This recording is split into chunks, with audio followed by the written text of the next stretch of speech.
दोन्ही नेत्यांनी त्या ठिकाणी आशीर्वाद दिला। त्याचबरोबर माढा मतदारसंघातील सर्व मतदार राजांनी या निवडणुकीमध्ये एका शेतकऱ्याच्या पोराला त्या ठिकाणी आशीर्वाद दिला आणि जो 30 वर्षाचा एकमुखी कारभार होता त्याला कंटाळलेली जनता आणि पुढच्या पिढीच्या परत अकर्तृत्वान जनतेच्या ताब्यात द्यायचं, त्यामुळं या जनतेनं हा निर्णय घेतला आणि या निर्णयातून मला माझे वडील आई यांनी दिलेले संस्कार आणि माझ्या सामान्य लोकांनी ज्या माझ्या मित्र परिवाराने आजपर्यंत माझ्या पाठीशी राहिले, कुठल्याही अपेक्षेशिवाय कुठलंही टेंडर न घेता कुठलंही न करता त्या ठिकाणी जी लोक आज माझ्या जीवाभावाचे म्हणून राहिले त्यांचं हे सगळ्याचं यश आहे, त्यांना मी समर्पित करतो।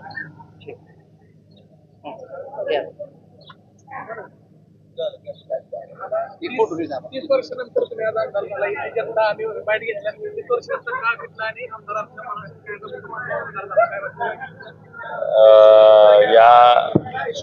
मतदारसंघात सर्व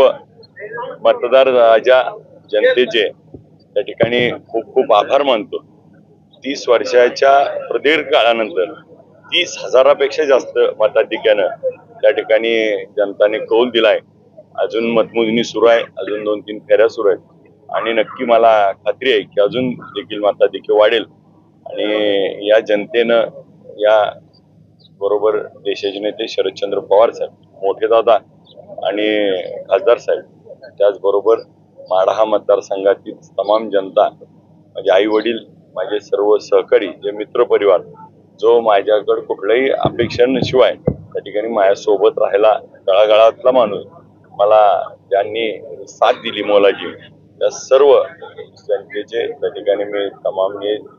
यश त्यांना समर्पित करतो। नक्कीच पवार साहेबांचा पट्टा आणि माढा मतदारसंघातील जनतेने त्या ठिकाणी त्यांना धक्का दिला।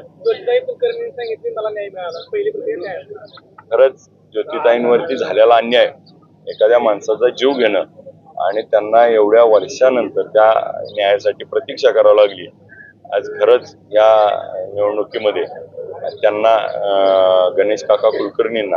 ही श्रद्धांजली म्हणून मी अर्पण करतो।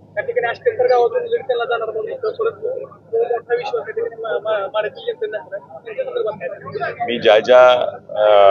विजनच्या माध्यमातून माढा मतदारसंघातील प्रत्येक गोष्टी बोललोय ते उद्या मुंबईला जाऊन भेटल्यानंतर परवा दिवशीपासून मी बैठक घेऊन सगळ्या कार्यक्रम त्या ठिकाणी राबवून शेवटच्या माणसापर्यंत जे शब्द दिलेत ते विजन आपल्या समोर मांडून भविष्य काळात हे सगळं करून दाखवण्यासाठी मी आत्तापासून कामाला लागलो।